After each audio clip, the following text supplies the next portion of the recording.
ಒಂದು ಮಹತ್ವಾಕಾಂಕ್ಷೆ ಯೋಜನೆಯಾದಂಥ ಕ್ರೀಡಾಂಗಣವನ್ನು ನಮ್ಮ ಸೂರ್ಯ ಸಿಟಿ 4ನೇ ಹಂತದಲ್ಲಿ ಶಂಕುಸ್ಥಾಪನೆಯ ಒಂದು ಗುದ್ಲಿ ಪೂಜೆಯ ಒಂದು ಪ್ರಯುಕ್ತ ಒಂದು ಮಾಧ್ಯಮ ಸುದ್ದಿಗೋಷ್ಠಿಯನ್ನು ಕರೆದಿದ್ದೀವಿ ಪೂರ್ವಭಾವಿ ಸಭೆಯಾಗಿ. ಈ ಪೂರ್ವಭಾವಿ ಸಭೆಗೆ ಆಗಮಿಸಿರ್ತಕ್ಕಂಥ ನಮ್ಮ ಜನಪ್ರಿಯ ಶಾಸಕರಾದ ಶಿವಣ್ಣನವರೇ ಹಾಗೂ ಬೊಮ್ಮೂರು ನಿರ್ದೇಶಕರಾದ ಆರ್ ಕೆ ರಮೇಶಣ್ಣವರು, ಹಾಗೆ ನಮ್ಮ ಸಹೋದ್ಯೋಗಿಗಳಾದ ಬ್ಲಾಕ್ ಅಧ್ಯಕ್ಷರು, ಪುರಸಭಾ ಮಾಜಿ ಅಧ್ಯಕ್ಷರಾದ ಪದ್ಮಾಬಣ್ಣವರು, ಮುನ್ರಾಜ್ ಅವರು ಎಲ್ಲರೂ ಇದ್ದೀರಾ, ಎಲ್ಲ ಗಣ್ಯರು ಇದ್ದೀರಾ, ಎಲ್ಲ ಕಾರ್ಯಕರ್ತ ಬಂಧುಗಳು ಬಂದಿರಾ. ತಮ್ಮೆಲ್ಲರಿಗೂ ಆನೇಕಲ್ ತಾಲೂಕಿನ ಶಾಸಕರ ಪರವಾಗಿ ಮತ್ತು ಜನತೆ ಪರವಾಗಿ ಆತ್ಮೀಯ ಸ್ವಾಗತವನ್ನು ಕೋರ್ತಾ ಇದ್ದೇವೆ. ಬಹಳ ಮುಖ್ಯವಾದ ಇಡೀ ದೇಶಕ್ಕೆ 2ನೇ ಅತಿ ದೊಡ್ಡ ಕ್ರೀಡಾಂಗಣ ಅಂತ ಹೇಳಿದ್ರೆ ತಪ್ಪಾಗಲಾರ್ದು. ಅದಕ್ಕೆ ಸಹಕಾರ ಕೊಟ್ಟಂಥ ನಮ್ಮ ಇಂದಿನ ಸಭೆಯಲ್ಲಿ ನಾವು ನೆನೆಸ್ಕೋಬೇಕಾಗುತ್ತೆ. ನಮ್ಮ ಮಾಜಿ ಸಂಸದರಾದ ಡಿ ಕೆ ಸುರೇಶಣ್ಣನವರ ಬಹಳಷ್ಟು ಪ್ರಯತ್ನ ಇದೆ ಇದರಲ್ಲಿ.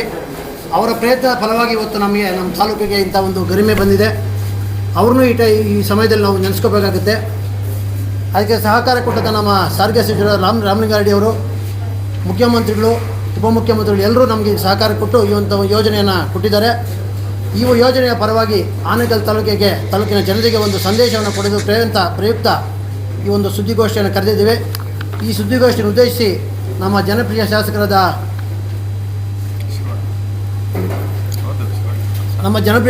ಶಿವಣ್ಣನವರು ಜನತೆಗೆ ಒಂದು ಸಂದೇಶವನ್ನು ಕೊಡಲಿಕ್ಕೆ ಈ ಒಂದು ಸುದ್ದಿಗೋಷ್ಠಿಯನ್ನು ಕರೆದಿದ್ದೀವಿ.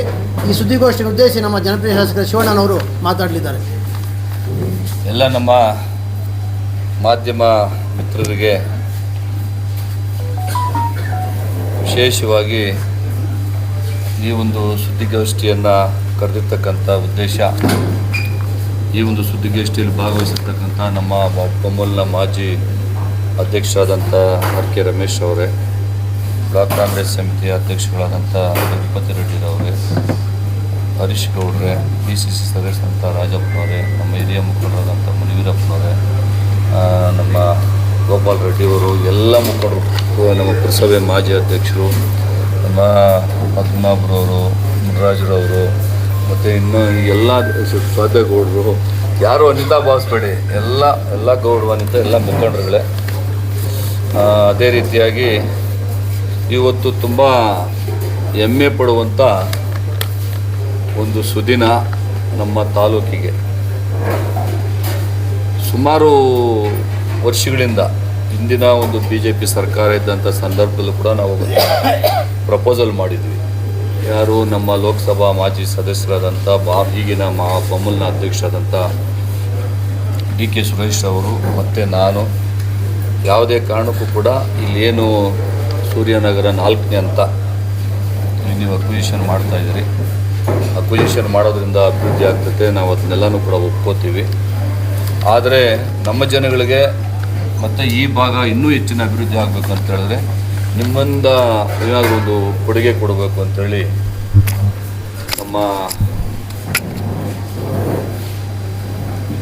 ನಮ್ಮ ವಸತಿ ಇಲಾಖೆಯ ಸಚಿವರು ಕೇಳಿಕೊಂಡಾಗ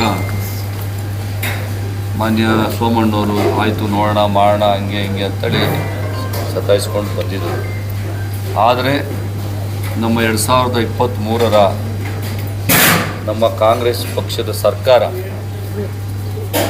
ಅಧಿಕಾರಕ್ಕೆ ಬಂದಮೇಲೆ ವಸತಿ ಸಚಿವರಾಗಿ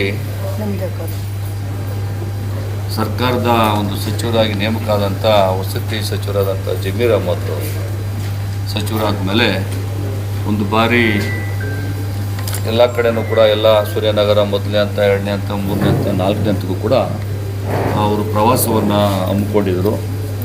ಎಲ್ಲ ಇನ್ಸ್ಪೆಕ್ಷನ್ ಮಾಡಬೇಕು, ಏನೇನು ನಡೀತದೆ ಅಂತ ನೋಡಬೇಕು ಅಂತೇಳಿ. ಆ ಸಂದರ್ಭದಲ್ಲಿ ನೀವೇನಾದರೂ ಮಾಡ್ಕೊಳ್ಳಿ, ನಮಗೆ ಈ ಭಾಗದಲ್ಲಿ ಒಂದು ದೊಡ್ಡ ಕ್ರೀಡಾಂಗಣ ಬೇಕು, ಅಂತಾರಾಷ್ಟ್ರೀಯ ಕ್ರೀಡಾಂಗಣ ಆಗಬೇಕು, ಅದಕ್ಕೆ ನೀವು ಪೂರ್ವಕವಾಗಿ ಸಹಕಾರವನ್ನು ಕೊಡಬೇಕು ಅಂತೇಳಿ ನಾವು ಮನವಿಯನ್ನು ಮಾಡಿದ್ವಿ. ಅವರು ಮತ್ತು ನಮ್ಮ ಶಿವಲಿಂಗೇಗೌಡರು, ನಮ್ಮ KHB ಅಧ್ಯಕ್ಷರು ಅವರು ಕೂಡ ಅವರು ಬಂದಿದ್ದರು. ಆ ಸಂದರ್ಭದಲ್ಲಿ ಕೇಳಿದಾಗ ಆಯಿತು ಮಾಡೋಣ, ನೀವೆಲ್ಲರೂ ಕೂಡ ಪ್ರಪೋಸಲ್ ಮಾಡ್ತಾಯಿದ್ದೀರಿ ಅಂತೇಳಿ ಹೇಳಿದರು.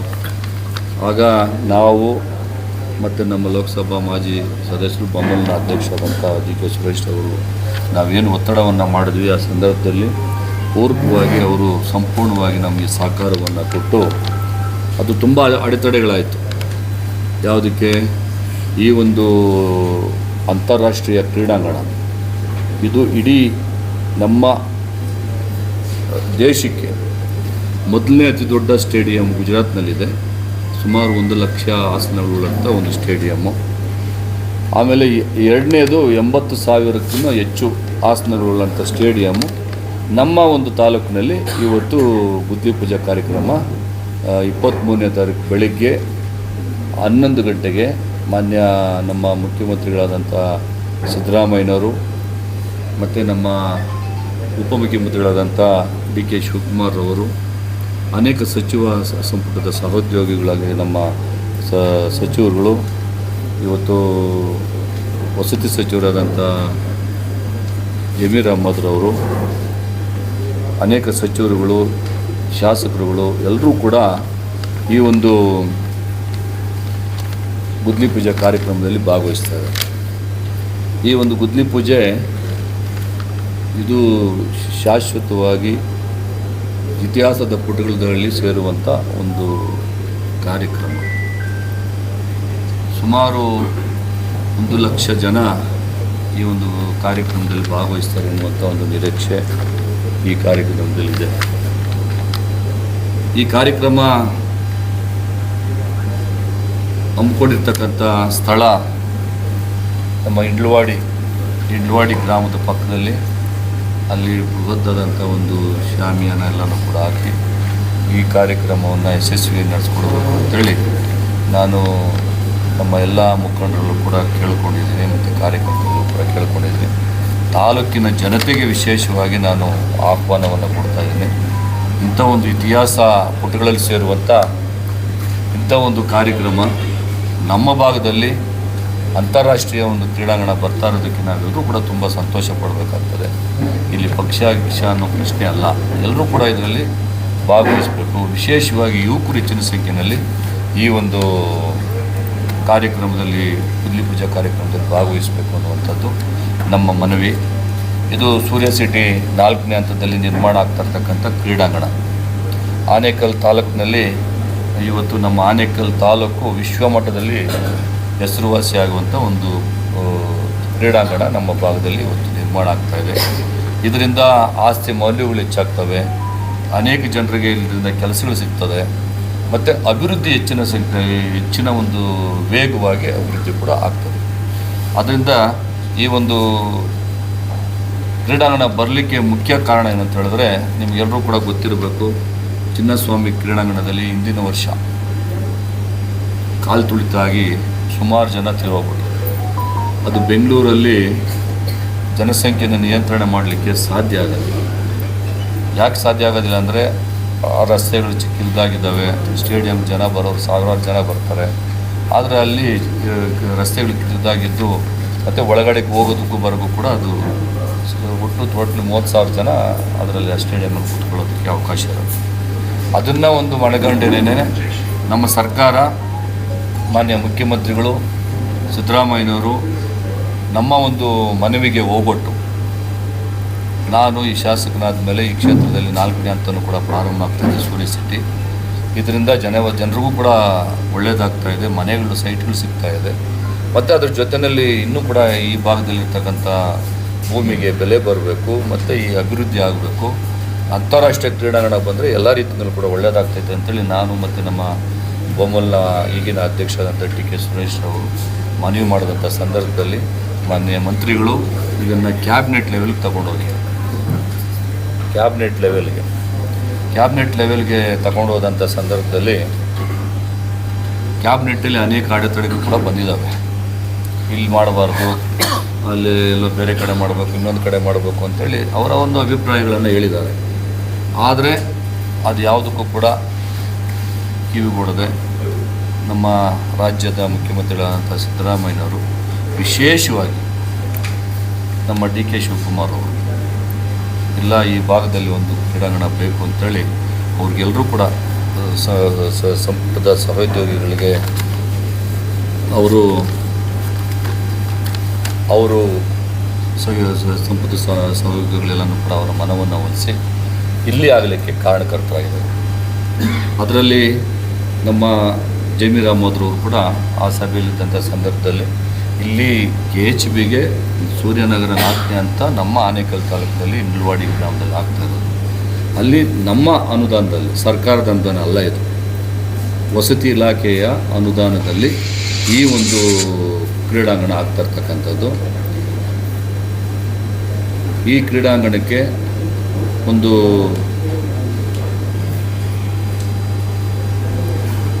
ರಾಷ್ಟ್ರೀಯ ಮಟ್ಟದ ಕ್ರೀಡಾಪಟುಗಳು ಕೂಡ ಬರ್ತಾರೆ, ಕ್ರಿಕೆಟ್ ಕ್ರೀಡಾಪಟುಗಳು ಕೂಡ ಬರ್ತಾರೆ.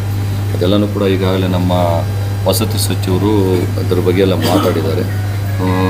ನಮ್ಮ ಜಾವಗಲ್ ಶ್ರೀನಾಥ್ ಇರ್ಬೋದು, ಕುಂಬಳೆ ಇರ್ಬೋದು, ಇಂಥವರು ವೆಂಕಟೇಶ್ ಪ್ರಸಾದ್ ಬರೋದು ಇಂಥದ್ದೆಲ್ಲ ಬರ್ತಾ ಇದ್ದಾರೆ.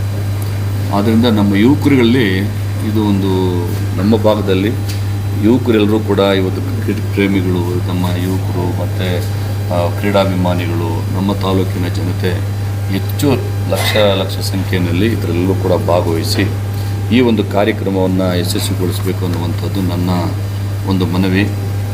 ಈ ಒಂದು 80,000 ಆಸ್ತಿಗಳಂತ ಈ ಒಂದು ಕ್ರೀಡಾಂಗಣ ನಿರ್ಮಾಣ ಆಗ್ತಿರ್ತಕ್ಕಂಥದ್ದು ಈ ಹಂತದಲ್ಲಿ ಅಭಿವೃದ್ಧಿ ಜೊತೆಯಲ್ಲಿ 27 ಕ್ರೀಡೆಗಳು ಅಂದರೆ ಕ್ರೀಡಾ ನಗರನೇ ಅಲ್ಲಿ ನಿರ್ಮಾಣ ಆಗ್ತಾಯಿದೆ. 100 ಎಕರೆ ಪ್ರದೇಶದಲ್ಲಿ ಈ ಒಂದು ಕ್ರೀಡಾಂಗಣ ಆಗ್ತಿರ್ತಕ್ಕಂಥದ್ದು. 127 ಕ್ರೀಡೆಗಳು ಅಂದರೆ ಇವತ್ತು ಹಾಕಿ ಇರ್ಬೋದು, ವಾಲಿಬಾಲ್ ಇರ್ಬೋದು, ಕಬಡ್ಡಿ ಇರ್ಬೋದು, ಕ್ರಿಕೆಟ್ ಇರ್ಬೋದು, ಅದಾದಮೇಲೆ ನಮ್ಮ ವಾಲಿಬಾಲ್, ಇದು football, swimming, A to Z 27 events ಅಲ್ಲಿ ಆಗ್ತದೆ. ಇದು ಮೊದಲನೇ ಹಂತವಾಗಿ ಕ್ರೀಡಾಂಗಣ ಗುದ್ಲಿ ಪೂಜೆ ಆಗ್ತಾ ಇರ್ತಕ್ಕಂಥದ್ದು. ಅದಾದಮೇಲೆ ಒಂದೊಂದಾಗೇನೆ ಎಲ್ಲ ಕ್ರೀಡೆಗಳಿಗೂ ಕೂಡ ಅದು ಆಗ್ತದೆ.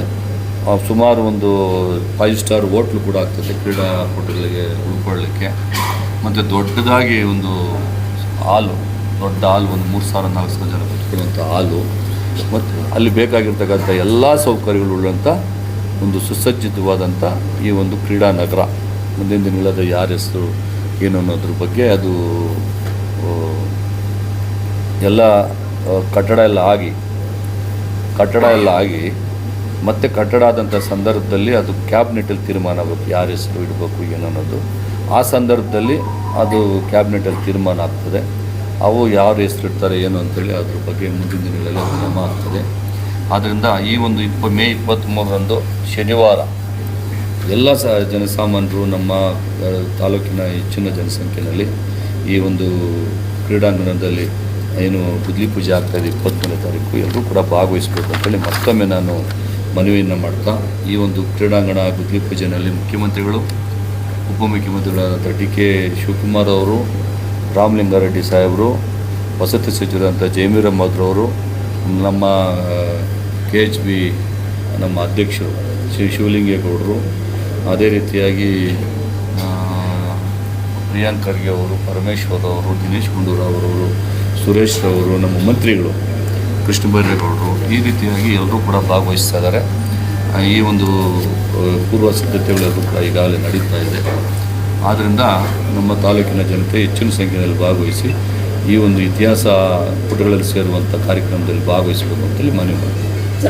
ಎಲ್ಲದಕ್ಕೂ ಹಣ ಈಗ 27 ಕ್ರೀಡೆಗಳ ಜೊತೆ ಇದೆಲ್ಲದಕ್ಕೂ ವಸತಿ ಇಲಾಖೆ ಮುಖಾಂತರನೇ ಕಟ್ಟಡಗಳಾಗೋದು ಅಥವಾ ಕ್ರೀಡಾಂಗಣಗಳೆಲ್ಲ ಅದರಿಂದನೇ ಎಲ್ಲ ವಸತಿ ಇಲಾಖೆಯಿಂದನೇ ಆಗೋದು. ವಸತಿ ಇಲಾಖೆಯಿಂದನೇ ಇವಾಗ ಇದು ಕ್ರೀಡಾಂಗಣಕ್ಕೆ 986 ಕೋಟಿ ರೂಪಾಯಿ ಕ್ರಿಕೆಟ್ ಕ್ರೀಡಾಂಗಣ. ಇನ್ನು ಬೇರೆ ಬೇರೆ ಇವೆಂಟ್ಸ್ಗಳೆಲ್ಲನೂ ಕೂಡ ಒಂದು ಇದಾದ ಮೇಲೆ ಇದು ಉದ್ಘಾಟನೆ, ಗುದ್ಲಿ ಪೂಜೆ ಆದಮೇಲೆ ಮತ್ತು ಇನ್ನೊಂದು ಆದಮೇಲೆ ಇನ್ನೊಂದು, ಈ ಥರ ಎಲ್ಲ 27 ಈವೆಂಟ್ಸು ಕೂಡ ಅಲ್ಲಿ ಆಗ್ತದೆ. ಅದನ್ನು ನಾವು ಊಹಿಸಿಕೊಳ್ಳೋಕ್ಕೂ ಕೂಡ ಆಗಲ್ಲ. ಆ ರೀತಿಯಾಗಿ ಆ ಭಾಗ ಅಭಿವೃದ್ಧಿ ಆಗ್ತದೆ. ಅಲ್ಲಿಗೆ ಮೆಟ್ರೋ, ವಿಶೇಷವಾಗಿ ಮೆಟ್ರೋ ಸೌಲಭ್ಯನೂ ಕೂಡ ಬರ್ತದೆ. ಆಮೇಲೆ ಭಾರತ್ ಮಾಲಾ ರಸ್ತೆಯೂ ಕೂಡ ಬರ್ತಾಯಿದೆ, STR ರೋಡು ಬರ್ತದೆ. ಈ ಎಲ್ಲ ಕ್ರಿಕೆಟ್ ಸ್ಟೇಡಿಯಮ್ಮು ಮತ್ತು ಆ ಕ್ರೀಡಾಂಗಣಕ್ಕೆ ಬೇಕಾಗಿರ್ತಕ್ಕಂಥ ಲಿಂಕ್ ರಸ್ತೆಗಳು, ಡಬಲ್ ರೋಡ್ಗಳು ಕೂಡ ಆಗ್ತವೆ. ಅದು ಒಂದು ಒಳ್ಳೆ ನಗರವಾಗಿ ಪರಿವರ್ತನೆ ಆಗ್ತದೆ. ಸರ್ ಬೆಂಗಳೂರು ನಗರದಿಂದ ಈಗ ಹೀಗೆ ಜಿಗಣಿವರೆಗೂ ಇರುವಂಥ ಈ ಒಂದು ರಸ್ತೆಯನ್ನು ಕೂಡ ಮುಂದಿನ ದಿನಗಳಲ್ಲಿ ಡೆವಲಪ್ಮೆಂಟ್ ಮಾಡೋದು ಈಗ ಮುಂದಾಲೋಚನೆಯಿಂದ ಎಲ್ಲಿಂದ ಆ ಒಂದು ಕ್ರೀಡಾಂಗಣಕ್ಕೆ ಬೆಂಗಳೂರಿಂದ ಸಂಪರ್ಕ ಕಲ್ಪಿಸೋದು ಆ ಏನಾದರೂ ಚರ್ಚೆಗಳಾಗಿದೆ? ಈಗ ಆಲ್ರೆಡಿ ಡಬಲ್ ರೋಡ್ ಆಗಿದೆ. ಡಬಲ್ ರೋಡ್ ಆಗಿರೋದ್ರಿಂದ ನಮ್ಮ ಮುತ್ತನ ಇದು ಇಂಗ್ಲವಾಡಿ ಕ್ರಾಸಿಂದ ಆ ಕ್ರೀಡಾಂಗಣಕ್ಕವರೆಗೂ ಡಬಲ್ ರೋಡ್ ಆಗುತ್ತೆ. ಅದಾದಮೇಲೆ ಜಿಗಣಿಯಿಂದನೂ ಕೂಡ ಡಬಲ್ ರೋಡ್ ಆಗ್ತಾ ಇದೆ. ಅದು 2-3 ಕಡೆ ಲಿಂಕ್ ಆಗ್ತದೆ ರಸ್ತೆ ಆ ಕ್ರೀಡಾಂಗಣಕ್ಕೆ ಮತ್ತು ಲೇಔಟ್ಗೆ ಸೂರ್ಯನಗರ 4ನೇ ಹಂತಕ್ಕೆ 2-3 ಕಡೆ ಡಬಲ್ ರೋಡ್ ಆಗಿ ಅದೊಂದು ಒಳ್ಳೆ ನಗರವಾಗಿ ಪರಿವರ್ತನೆ ಆಗ್ತದೆ. ಇದು ಇದ್ರ ಉದ್ದೇಶ ಏನಂತ ಹೇಳಿದ್ರೆ ನಮ್ಮ ಭಾಗ ಅಲ್ಲಿ ಬರಡು ಭೂಮಿ ಇತ್ತು, ಹಿಂದಿನ ದಿನಗಳಲ್ಲಿ ಬರಡು ಭೂಮಿ ಇತ್ತು, ಗುಡ್ಡಗಾಡು ಪ್ರದೇಶ ಇತ್ತು. ಆ ಭಾಗದಲ್ಲಿ ಇದ್ದ ಒಂದು ಸೂರ್ಯನಗರ 4ನೇ ಹಂತ ಬಂದಿರತಕ್ಕಂಥದ್ದು ಅದ್ರ ಜೊತೆಲೆ ರೈತರಿಗೆ 50-50% ಅಂದರೆ ಅಭಿವೃದ್ಧಿ ಮಾಡಿ 10 ಸೈಟ್ ಆಗಿದೆ ಅಂತ ಹೇಳಿದ್ರೆ 20 ಸೈಟ್ ಆಗುತ್ತೆ ಅಂತ ಹೇಳಿದ್ರೆ ಒಂದು ಎಕರೆನಲ್ಲಿ 10 ಸೈಟು ರೈತರಿಗೆ 10 ಸೈಟು ಡಿಪಾರ್ಟ್ಮೆಂಟಿಗೆ ಅಭಿವೃದ್ಧಿ ಪಡಿಸ್ಕೊಡೋದು. ಅಲ್ಲಿ ಕಾವೇರಿ ನೀರು ಬರ್ತದೆ, ರಸ್ತೆಗಳಾಗ್ತವೆ, ಎಲ್ಲ ರೀತಿಯ ಸೌಲಭ್ಯಗಳು ಕೂಡ ಆಗ್ತವೆ. ಇದಕ್ಕೆ ಮುಖ್ಯಮಂತ್ರಿಗಳೇ ಬದಲು ಪೂಜೆ ಮಾಡುವಂಥದ್ದು. ಆದ್ದರಿಂದ ನಮ್ಮೆಲ್ಲ ಕ್ರೀಡಾಪಟುಗಳು, ನಮ್ಮ ಎಲ್ಲ ಜನತೆ ಎಲ್ಲರೂ ಕೂಡ ಹೆಚ್ಚಿನ ಸಂಖ್ಯೆಯಲ್ಲಿ ಈ ಒಂದು ಸಂತೋಷದ ಒಂದು ಕಾರ್ಯಕ್ರಮದಲ್ಲಿ ಭಾಗವಹಿಸಬೇಕು ಅಂತೇಳಿ ಒಟ್ಟು ಎಷ್ಟು ಎಕರೆ ಜಾಗದಲ್ಲಿ ಸರ್?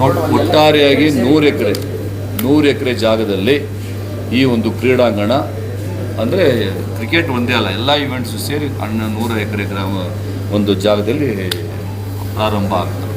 ಸರ್ ಸಚಿನ್ ತೆಂಡೂಲ್ಕರ್ ಅವರನ್ನು ಕೂಡ ಆಹ್ವಾನ ಮಾಡಿದ್ದೀವಿ ಅನ್ನೋ ಮಾತನ್ನು ಹೇಳಿ ಆಹ್ವಾನ ಮಾಡಿದ್ದೀವಿ. ಜಾವಗಲ್ ಶ್ರೀನಾಥ್ ಇರ್ಬೋದು, ವೆಂಕಟೇಶ್ ಪ್ರಸಾದ್ ಇರ್ಬೋದು, ಅನಿಲ್ ಕುಂಬ್ಳೆ ಇವರೆಲ್ಲರೂ ಕೂಡ ಆಹ್ವಾನ ಮಾಡಿದ್ದೀವಿ. ವಿಶ್ವನಾಥ್ ನಮ್ಮ ರಾಜ್ಯದವರು ಮೇನ್ದ ಗ್ರೂಪ್ ಇದು ಏನು ಬುದ್ಲಿ ಪೂಜೆಗೆ ಮುಂದಿನ ದಿನಗಳಲ್ಲಿ ಇವಾಗ ರಾಷ್ಟ್ರೀಯ ಮಟ್ಟದಲ್ಲಿ ಏನು ಕ್ರಿಕೆಟು ಉದ್ಘಾಟನೆ ಆಗುವಂಥ ಸಂದರ್ಭದಲ್ಲಿ ಆಗಿನ ಸಂದರ್ಭದಲ್ಲಿ ಯಾರು ಕ್ಯಾಪ್ಟನ್ ಆಗಿರ್ತಾರೆ ಮತ್ತು ಯಾರ್ಯಾರು ಕೊಹ್ಲಿ ಅಂಥವ್ರೆಲ್ಲರನ್ನೂ ಕೂಡ ಕರೆಸಿ ಇದು ಅದ್ಭುತವಾಗಿ ಉದ್ಘಾಟನೆ ಆಗ್ತದೆ. 2 ವರ್ಷದಲ್ಲಿ ಆಗಬೇಕು ಅನ್ನುವಂಥದ್ದು ಇವತ್ತು ಸರ್ಕಾರದ ಒಂದು ಉದ್ದೇಶ ಇದೆ. ಅದು 2 ವರ್ಷದಲ್ಲಿ ಮತ್ತೆ ಉದ್ಘಾಟನೆ ಮಾಡುವಂಥ ಕೆಲಸನೂ ಕೂಡ ಆಗುತ್ತೆ. ಆಲ್ರೆಡಿ ಈಗಾಗಲೇ ಮೆಟ್ರೋನು ಕೂಡ ಸರ್ವೇಲ್ ಆಗ್ತಾ ಇದೆ. ಮೆಟ್ರೋ ಇವಾಗ ಗೊಟ್ಗೆರೆವರೆಗೂ ಆಗಿದೆ. ಗೊಟ್ಗೆರೆಯಿಂದ ಮತ್ತು ಬನ್ನೇರುಘಟ್ಟದಿಂದ ಜಿಗಣಿಯಿಂದ ಮತ್ತು ನಮ್ಮ ಇಂಗ್ಲವಾಡಿ ಕ್ರಾಸ್ಗೆ ಹೋಗಿ ಅಲ್ಲಿ ಸ್ಟೇಡಿಯಂಗೆ ಆಗ್ತದೆ. ಮತ್ತು ಅದು ಆನೇಕಲ್ಗೆ ಬಂದು ಹತ್ತಿಬೆಲೆವರೆಗೂ ಲಿಂಕ್ ಆಗ್ತದೆ. ಇವಾಗ ಏನು ಪಂಪ್ಸಂದ್ರ ಇದೆ, ಆ ಪಂಪ್ಸಂದ್ರ ಹೋಗಿ ಹತ್ತಿಬೆಲೆಗೆ ಲಿಂಕ್ ಆಗ್ತದೆ. ಈ ಥರ ಯು ಶೇಪಲ್ಲಿ ಆ ಒಂದು ಮೆಟ್ರೋ ಕೂಡ ಅದು ಸರ್ವೆ ನಡೀತಾ ಇದೆ. ಹಂತವಾಗಿ ಅದು ಕೂಡ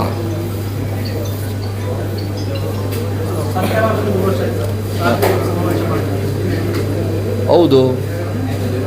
ಸರ್ಕಾರ 5 ವರ್ಷಗಳಲ್ಲಿ 3 ವರ್ಷದಲ್ಲಿ ಅನೇಕ ಕಾರ್ಯಕ್ರಮಗಳನ್ನು ಜನಸಾಮಾನ್ಯರಿಗೆ ತಲುಪಿಸುವಂಥ ಕೆಲಸ ಆಗಿದೆ. ಇವತ್ತು ತಗೊಳ್ಳಿ, BJP ಸರ್ಕಾರ ಇದ್ದಾಗ ಒಬ್ಬ ಬಡ ಜನತೆಗೆ ಒಂದೇ ಒಂದು ಕಾರ್ಯಕ್ರಮ ಕೊಟ್ಟಿಲ್ಲ. ಒಬ್ಬ ಬಡವ ನನಗೆ BJP ಸರ್ಕಾರದಿಂದ ಅನುಕೂಲ ಆಗಿದೆ ಅಂತೇಳಿ ಯಾರೂ ಹೇಳಿಲ್ಲ. ಒಂದು ಕಾರ್ಯಕ್ರಮ ನಿಮಗೆ ಗೊತ್ತಲ್ಲ, 3-5 ವರ್ಷ ಇದ್ದರು, 4 ವರ್ಷ ಇದ್ದರು. 4 ವರ್ಷದಲ್ಲಿ ₹1 ಒಂದು ಸಹಾಯ ಒಂದು ಬಡವರಿಗೆ ಜನಸಾಮಾನ್ಯರಿಗೆ BJP ಸರ್ಕಾರ ಕೊಟ್ಟಿಲ್ಲ. ನಮ್ಮ ಸರ್ಕಾರ ಬಂದ ಮೇಲೆ ನಾವೇನು ಚುನಾವಣೆ ಸಂದರ್ಭದಲ್ಲಿ ಘೋಷಣೆ ಮಾಡಿದ್ವಿ, ಪಂಚ ಗ್ಯಾರಂಟಿಗಳು ಮತ್ತು ಬೇರೆ ಬೇರೆ ಇಲಾಖೆಗಳಲ್ಲಿ ಅಭಿವೃದ್ಧಿ ಕೆಲಸಗಳು ಇವತ್ತು ಎಲ್ಲ ಕಡೆಯೂ ಕೂಡ ನಮ್ಮ ಸರ್ಕಾರ ಬಂದ ಮೇಲೆ ವಿಶೇಷವಾಗಿ ಯಾವ ಸರ್ಕಾರನೂ ಕೂಡ ನಡ್ಕೊಂಡಿಲ್ಲ. ಇವಾಗ ನಾನು ಒಂದು ಉದಾಹರಣೆ ಹೇಳ್ತೀನಿ ಕೇಳಿ. 12 ವರ್ಷದಿಂದ ಇವತ್ತು ಕೇಂದ್ರದಲ್ಲಿ BJP ಸರ್ಕಾರ ಇದೆ. ಸಾಧನೆ ಯಾವ ಯೋಜನೆ ಬಂದಿದೆ, ಯಾವ ಯೋಜನೆಯಿಂದ ಎಷ್ಟು ಫಲಾನುಭವಿಗಳಿಗೆ ಅನುಕೂಲ ಆಗಿದೆ. ಅದೇ ಬೆಂಗಳೂರಿಗೆ ನಮ್ಮ ರಾಜ್ಯಕ್ಕೆ ಏನಾದರೂ ಒಂದು ಕೊಡುಗೆ ಯಾವುದೂ ಇಲ್ಲ.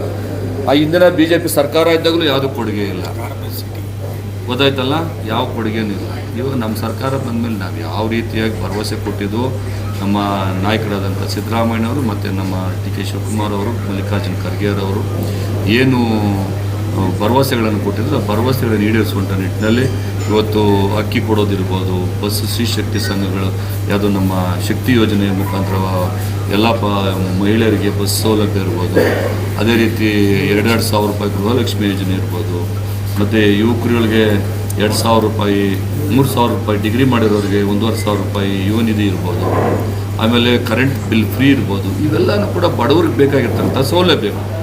ಇದನ್ನು ನಮ್ಮ ಸರ್ಕಾರ ಚಾಚು ತಪ್ಪದೆ ಇವತ್ತು ಮಾಡಿಕೊಟ್ಟಿದೆ. ಇವತ್ತು ಎಲ್ಲರೂ ಕೂಡ ಅದನ್ನ ಅನುಕೂಲ ಆಗ್ತಾ ಇದೆ. ಇದೇ ಬೇಕಾಗಿರೋದು. ನೀವು ಬೇರೆ ಬೇರೆ ಏನೇನೋ ಮಾಡ್ತೀವಿ ಅಂತ ಹೇಳಿದ್ರೆ ಬಡವರಾಗಿರ್ತಾರೆ, ಹಣವಂತರಾಗಿರ್ತಾರೆ. ಅದಕ್ಕೋಸ್ಕರನೇ ನಮ್ಮ ಸರ್ಕಾರ ಬಂದು ಏನು 3 ವರ್ಷ ಆಗಿದೆ, ಆ ಸಾಧನೆಯನ್ನು ನಮ್ಮ ಜನಗಳಿಗೆ ತಿಳಿಸುವಂಥ ಕೆಲಸವನ್ನು ಸಾಧನಾ ಸಮಾವೇಶದ ಮುಖಾಂತರ ಮಾಡ್ತಾರೆ.